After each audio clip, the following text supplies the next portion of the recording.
ಧರ್ಮಸ್ಥಳ ಬುರುಡೆ ಪ್ರಕರಣಕ್ಕೆ ಸಂಬಂಧಪಟ್ಟ ಹಾಗೆ ಕೇರಳದ ಯೂಟ್ಯೂಬರ್ ಮನಾಫ್ನ ವಿಚಾರಣೆ ನಡೆಸಿದ್ದಾರೆ ಎಸ್ಐಟಿ ಅಧಿಕಾರಿಗಳು.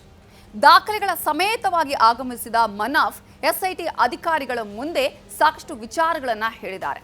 ಹಾಗಾದರೆ ಎಸ್ಐಟಿ ಅಧಿಕಾರಿಗಳ ವಿಚಾರಣೆ ಯಾವ ರೀತಿಯಾಗಿತ್ತು, ಮನಾಫ್ ಕೊಟ್ಟ ಉತ್ತರ ಏನು ಅನ್ನುವ ಡೀಟೇಲ್ಸ್ ಇಲ್ಲಿದೆ. ಅವರ ಮೇಲೆ ದೊಡ್ಡ ಅನುಮಾನವಿದೆ. ಅವರು ಕೂಡ ಷಡ್ಯಂತ್ರದಲ್ಲಿ ಭಾಗಿಯಾಗಿದ್ದಾರೆ ಅನ್ನೋ ವದಂತಿ ಇದೆ. ಅವರು ಹಲವಾರು ಕೇಸ್ಗಳಲ್ಲಿರೋ ಶಂಕೆಯೂ ಇದೆ. ಒಟ್ನಲ್ಲಿ ಅವರನ್ನ ವಿಚಾರಣೆ ಮಾಡಿದ್ರೆ ಒಂದಷ್ಟು ರಹಸ್ಯಗಳು ಹೊರಗೆ ಬಂದೇ ಬರ್ತಾವೆ ಅನ್ನೋ ಕಾನ್ಫಿಡೆನ್ಸ್ ಎಸ್ಐಟಿಗಿದೆ. ಅದೇ ಕಾರಣಕ್ಕೆ ಅವರನ್ನೆಲ್ಲ ಕರೆದು ವಿಚಾರಣೆ ನಡೆಸ್ತಿದೆ ಎಸ್ಐಟಿ. ಕೆಲವು ದಿನಗಳಿಂದ ಅವರ ವಿಚಾರಣೆ ತೀವ್ರಗೊಳಿಸಿದ್ದ ಎಸ್ಐಟಿ ಈಗಲೂ ವಿಚಾರಣೆ ಮುಂದುವರೆಸಿದೆ. ಅವರ್ಯಾರು ಗೊತ್ತಾ? ಯೂಟ್ಯೂಬರ್ಸ್. ಸತ್ಯ ಕೆದಕಿದ ಎಸ್ಐಟಿ ಯೂಟ್ಯೂಬರ್ಸ್ಗೆ ಡ್ರಿಲ್. ಅಭಿಷೇಕ್ ನಂತರ ಕೇರಳ ಯೂಟ್ಯೂಬರ್ ವಿಚಾರಣೆ. ಯೂಟ್ಯೂಬರ್ ಮನಾಫ್ ಎಸ್ಐಟಿ ಮುಂದೆ ಹೇಳಿದ್ದೇನು? ಎಸ್ಐಟಿ ಸತ್ಯ ಕೆದಕ್ತಿದೆ. ಅದರ ಭಾಗವಾಗಿಯೇ ಯೂಟ್ಯೂಬರ್ಗಳ ವಿಚಾರಣೆ ನಡೆಸ್ತಿದೆ. ಕೆಲವೊಂದು ಅನುಮಾನಗಳಿದ್ದು ಅದೇ ಕಾರಣಕ್ಕೆ ಕೆಲವು ದಿನಗಳಿಂದ ವಿಚಾರಣೆ ನಡೀತಾಗಿದೆ. ಯೂಟ್ಯೂಬರ್ಗಳಿಗೆ ವಿದೇಶದಿಂದ ಫಂಡ್ ಬಂದಿರಬಹುದು. ಯೂಟ್ಯೂಬರ್ಗಳ ಮೇಲೆ ಕೆಲವೊಂದು ವಿಚಾರಗಳ ಕುರಿತು ಮಾತನಾಡುವಂತೆ ಕೆಲವರು ಒತ್ತಡ ಹೇರಿರಬಹುದು. ಯೂಟ್ಯೂಬರ್ಗಳೇ ಬೇಕೆಂದೇ ಷಡ್ಯಂತ್ರ ರೂಪಿಸಿರಬಹುದು ಅನ್ನೋ ಆರೋಪದ ಕಾರಣಕ್ಕೆ ಎಸ್ಐಟಿ ಎಲ್ಲರನ್ನೂ ಕರೆದು ವಿಚಾರಣೆ ನಡೆಸಿತ್ತು. ಈ ಹಿಂದೆ ಸಮೀರ್ನನ್ನ ವಿಚಾರಣೆ ನಡೆಸಿದ್ದ ಎಸ್ಐಟಿ ಈಗ ಅಭಿಷೇಕ್ನನ್ನ ವಿಚಾರಣೆ ನಡೆಸಿದೆ. ಅಷ್ಟೇ ಅಲ್ಲದೆ ಅಭಿಷೇಕ್ನ ಜೊತೆಗೆ ಕೇರಳದ ಯೂಟ್ಯೂಬರ್ ಮನಾಫ್ ವಿಚಾರಣೆ ಕೂಡ ನಡೆಸಿದೆ. ಬೆಳ್ತಂಗಡಿ ಕಚೇರಿಯಲ್ಲಿ ಧರ್ಮಸ್ಥಳ ಕೇಸನ್ನ ವಿಚಾರಣೆ ನಡೆಸಲಾಗ್ತಾಗಿದ್ದು, ಬುರುಡೆ ಹಿಂದೆ ಒಂದಷ್ಟು ಅಧಿಕಾರಿಗಳು ಬಿದ್ರೆ ಯೂಟ್ಯೂಬರ್ಗಳ ಸತ್ಯ ಶೋಧವನ್ನು ಮತ್ತಷ್ಟು ಅಧಿಕಾರಿಗಳು ಮಾಡ್ತಾಗಿದ್ದಾರೆ. ಹೌದು, ಸೌಜನ್ಯ ಮಾವ, ವಿಠ್ಠಲಗೌಡ, ಗಿರೀಶ್ ಮಟ್ಟಣ್ಣನವ, ಜಯಂತ್ ಟಿ, ಪ್ರದೀಪ್ ಗೌಡನನ್ನ ಬುರುಡೆ ವಿಚಾರಕ್ಕೆ ವಿಚಾರಣೆ ನಡೆಸ್ತಿದೆ ಎಸ್ಐಟಿ. ಅದರ ಜೊತೆಗೆ ಯೂಟ್ಯೂಬರ್ ಅಭಿಷೇಕ್ಗೂ ಕೂಡ ಅಧಿಕಾರಿಗಳು ಡ್ರಿಲ್ ಮಾಡ್ತಾಗಿದ್ದಾರೆ. ಅಭಿಷೇಕ್ ಜೊತೆಗೆ ಕೇರಳದ ಯೂಟ್ಯೂಬರ್ ಮನಾಫ್ನನ್ನು ಎಸ್ಐಟಿ ಕಚೇರಿಯಲ್ಲಿ ವಿಚಾರಣೆ ನಡೆಸಲಾಗಿದೆ. ಸೋಮವಾರ ಬೆಳಗ್ಗೆ ವಿಚಾರಣೆಗೆ ಹಾಜರಾಗುವಂತೆ ಮನಾಫ್ಗೆ ನೋಟಿಸ್ ನೀಡಲಾಗಿದ್ದು, ಆ ನೋಟಿಸ್ ಕಾರಣಕ್ಕೆ ಮನಾಫ್ ವಿಚಾರಣೆಗೆ ಹಾಜರಾಗಿದ್ರು.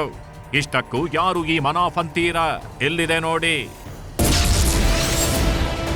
ಕೇರಳದ ಯೂಟ್ಯೂಬರ್ ಆಗಿರೋ ಮನಾಫ್ ಶಿರೂರು ಗುಡ್ಡ ಕುಸಿತದಲ್ಲಿ ಕಾಣೆಯಾಗಿದ್ದ ಲಾರಿ ಮಾಲೀಕನೂ ಹೌದು.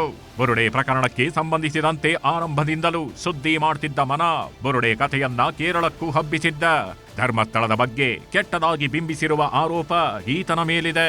ಅಷ್ಟೇ ಅಲ್ಲದೆ ಬುರುಡೆ ವಿಡಿಯೋ ಪ್ರಸಾರ ಮಾಡಿದ್ದ. ಆ ವಿಡಿಯೋ ತನ್ನ ಯೂಟ್ಯೂಬ್ನಲ್ಲಿ ಜುಲೈ 11ರಂದು ಅಪ್ಲೋಡ್ ಆಗಿತ್ತು. ಮಹೇಶ್ ತಿಮರೋಡಿ ಮನೆಗೆ ಮನಾಫ್ ಭೇಟಿ ನೀಡಿದ್ದ. ಸುಜಾತಾ ಭಟ್ ಪರವಾಗಿಯೂ ವಿಡಿಯೋ ಮಾಡಿದ್ದ. ಧರ್ಮಸ್ಥಳದ ಬಗ್ಗೆ ಮೊದಲಿನಿಂದಾನೂ ಮನಾಫ್ಗೆ ಕುತೂಹಲ ಆಗಿತ್ತು. ಬುರುಡೆ ವಿಚಾರವನ್ನ ತನ್ನ ಯೂಟ್ಯೂಬ್ ಚಾನಲ್ನಲ್ಲಿ ಪ್ರಸಾರ ಮಾಡಿದ್ದ ಮನಾಫ್. ಅಷ್ಟೇ ಅಲ್ಲದೆ ಸುಜಾತಾ ಭಟ್ ಪರವಾಗಿ ವಿಡಿಯೋ ಮಾಡಿದ್ದ. ಧರ್ಮಸ್ಥಳದ ವಿರುದ್ಧ ಮಾತನಾಡಿದ ಆರೋಪ ಈತನ ಮೇಲಿದ್ದು. ಆದ್ದರಿಂದಲೇ ಎಸ್ಐಟಿ ಈತನನ್ನ ವಿಚಾರಣೆಗೆ ಕರೆದಿತ್ತು. ಈ ವೇಳೆ ಭದ್ರತೆ ನೀಡಿದ್ರೆ ವಿಚಾರಣೆಗೆ ಬರೋದಾಗಿ ಹೇಳಿದ್ದ ಮನಾಫ್ ಕೇರಳ ಪೊಲೀಸರಿಗೆ ಭದ್ರತೆ ಕೋರಿ ಮನವಿ ಸಲ್ಲಿಕೆ ಮಾಡಿದ್ದ. ಕೇರಳ ಪೊಲೀಸರಿಂದ ಭದ್ರತೆ ನೀಡೋದಾಗಿ ಭರವಸೆ ಸಿಕ್ಕ ಮೇಲೆ ಎಸ್ಐಟಿ ವಿಚಾರಣೆಗೆ ಮನಾಫ್ ಹಾಜರಾಗಿದ್ದಾರೆ.